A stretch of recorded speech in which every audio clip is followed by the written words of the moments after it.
A keď uvidíme, že to je naozaj pripravené, tak opäť pustíme toto.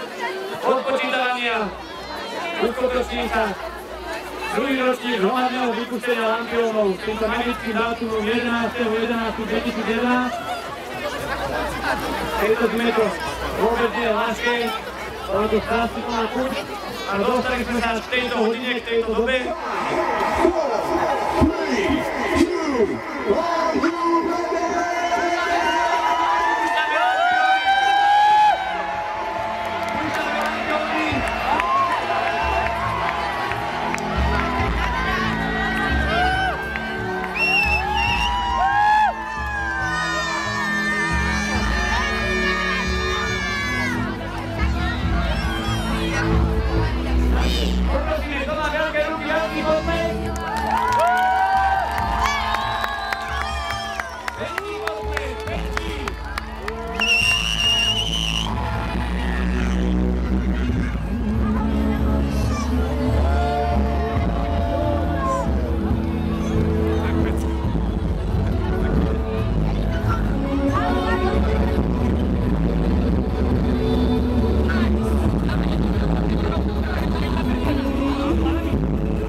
Vypúšťanie sa krásne podarilo a ako už moji zbadali, tak veľké prekvapenie je za potom, za pódium. A prekvapenie sa nám krásne pokazilo.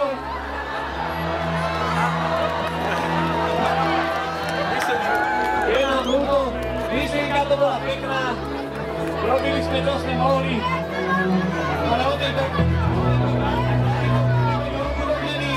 Ale o to krajší zážitok a prekvapenie je toto krásne hromadné vypustenie lampiónov.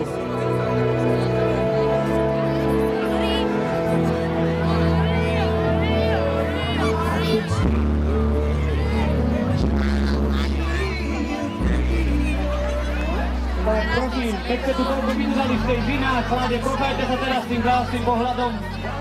My vám veľmi pekne ďakujeme za to, že ste dneska prišli, za to, že ste vytvorili takú krásnu kulisu.